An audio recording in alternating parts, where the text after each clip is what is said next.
Today, I want to focus on the third part of this statement, allowing us to be fully present with our whole selves, and talk about our whole selves. For purposes of this conversation, I've developed a little framework here for thinking about our whole selves. And there are two big categories to this framework. One is the realities of what it means to be ourselves, what it means to be living a human life. And the other is the resources. And the realities are territory that we've worked with before. The 3 Ps, that life is not permanent. Everything's changing all the time.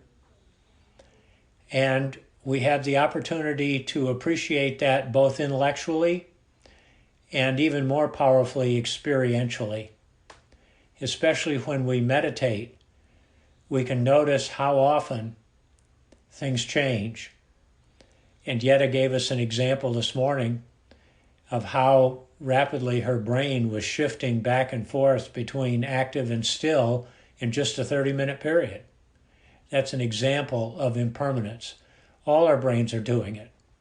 And sometimes when we sit, it's faster, and sometimes it's slower, but it's always there. So the first P is that life is not permanent. The second is that it's not perfect. Things go haywire all the time. And it's mostly because life is amazingly complex. With everything being interconnected and constantly changing, nothing's ever going to turn out the way we want it to, which is part of our sense of not perfect. We have this sense of discontent. And perhaps most of that discontent is about us, rather than what life is doing.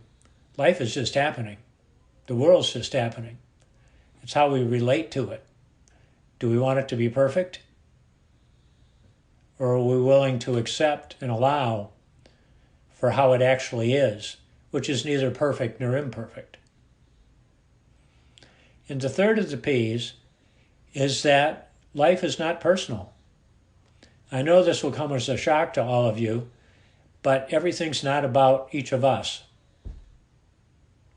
Every moment of our lives is not about us. It's just about the world unfolding. And when we take it all personally, we contribute to our discontent. So these are just 3 realities of life. It's not permanent, it's not perfect, it's not personal. So that's one category of realities. The second category are the 4 conditions of being human that are beyond our control. And of course, we've talked about these at great length. One of them is how our brains have evolved. And one of the principal characteristics of how our brains have evolved is that they're Velcro for the negative and Teflon for the positive.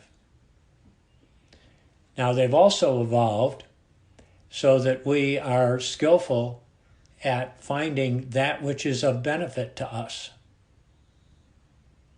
And they've also evolved in a way that helps us connect with ourselves, with other human beings, and with all of life.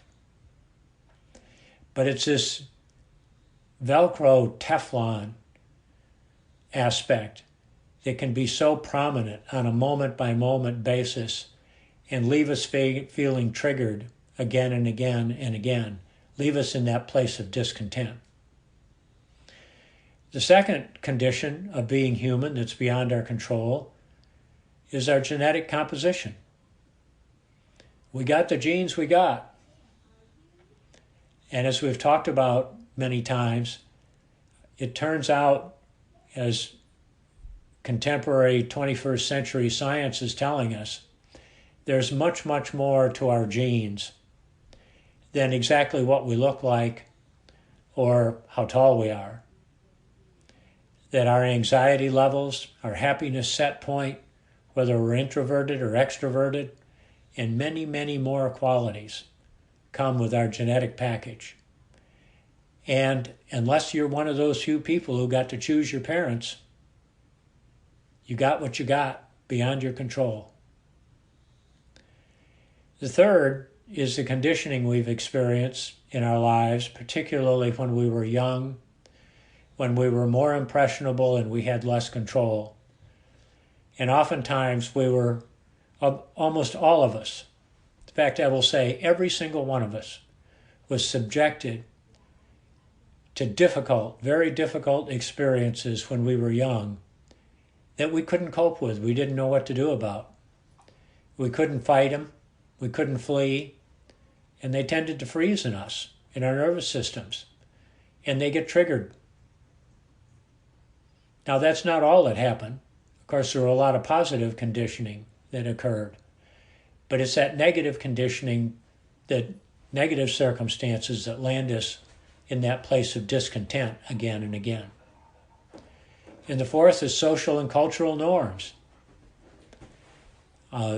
Whether it's where we grew up or the types of communities in which we grew up, or the kinds of communities we live in and actively associate with as adults. These are the realities, the 3 Ps and the 4 Cs. Fortunately, we have resources. And perhaps as prominent as any resource we have is our capacity for awareness. Somebody already noted this morning about how keeping awareness front and center, even though he ended up doing something what he would have preferred not to do, allowed him to laugh about it, to have a little bit of a joke on himself, to realize the humor in the situation. When we come from a place of awareness rather than ignorance, everything changes. Awareness is what opens us up to life, what enables us to be skillful and act with benefit for others. We have the quality of connecting that I mentioned before. In life, our sense of separateness is an illusion. It's the connecting and the belonging that's the reality. Whether you want to look at it from a psychological perspective, a wisdom tradition perspective, or a science perspective, we're all connected in more ways than we can possibly imagine. We have the quality of self-restraint, self-regulation. It's there. It's the ground of how we are able to be virtuous and moral. And finally, we have learning. Just as I'm able to sit here and tell you about these realities and resources, essentially without notes, I've learned them, I've internalized them, not just in a memorizing way, but in an experiential way. And you have all learned a great deal over these last 8 months as you've participated in these sessions and cultivated your own mindfulness skills. So I'd like to do a little exercise at the moment and ask you to recall a recent challenging or difficult experience. Something that happened in the last couple of weeks that was pretty hard for you. Maybe not impossible, maybe not over the top, but challenging. So take a moment and come up with an experience. Who was present? What was said? What was done?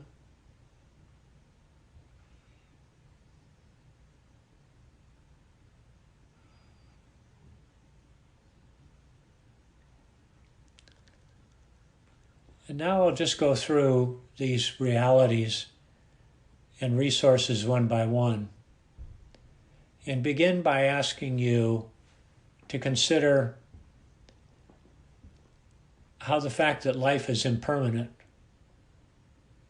played a role in this difficult situation.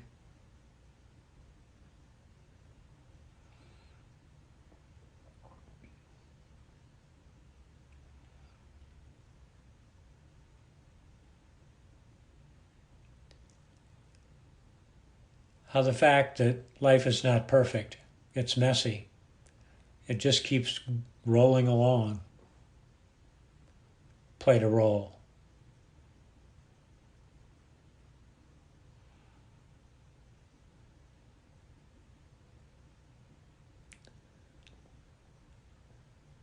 And what role did your taking it personally play?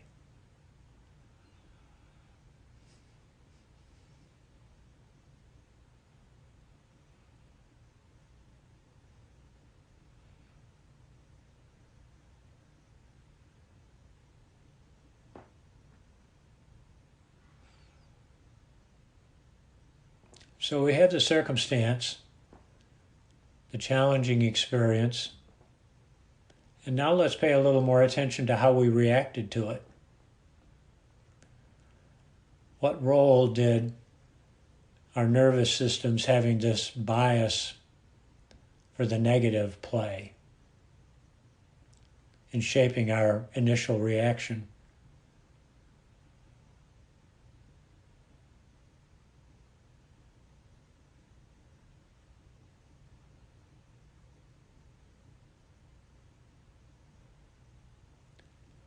What role did some of the particulars of our genetic composition play?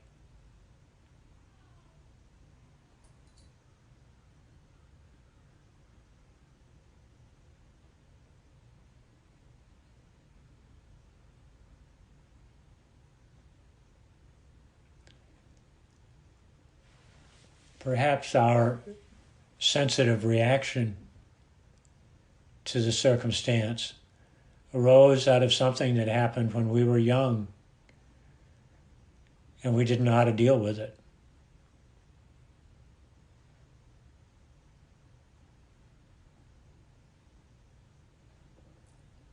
And it's still there beneath the surface, shaping how we react.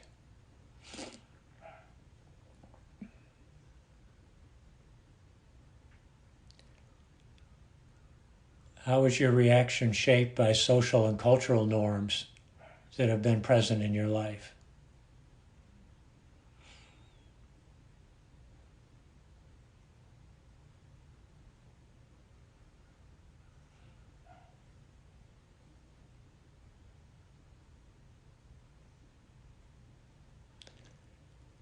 So let's shift now to our resources.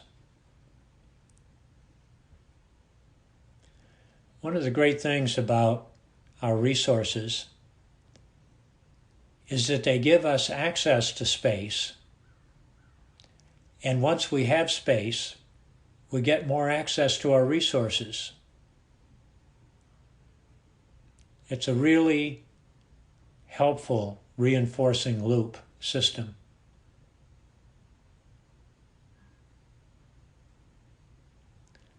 So what role did awareness play in shaping how you ultimately dealt with this difficult situation? Being able to be in an observer role.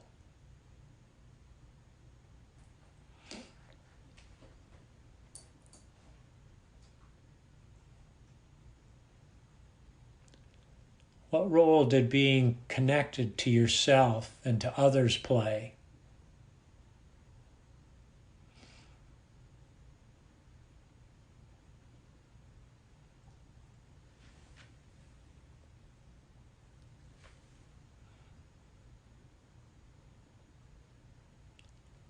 How did you bring some self-regulation into the experience?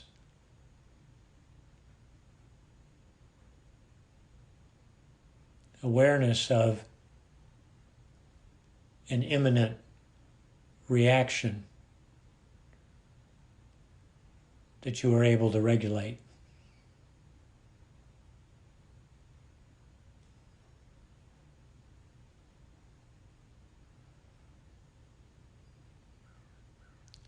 And what's the learning from the experience?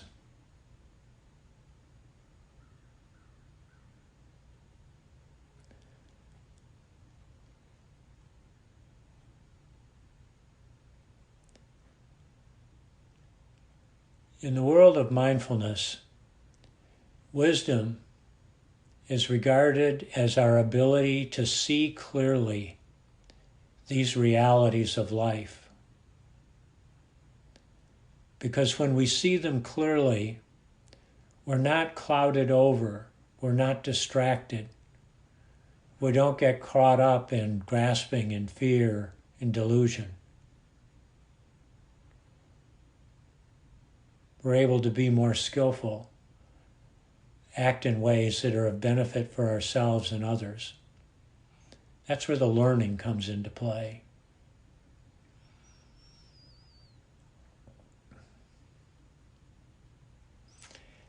So let's just take another moment or two and sit with this, and then I'll pose the reflection question.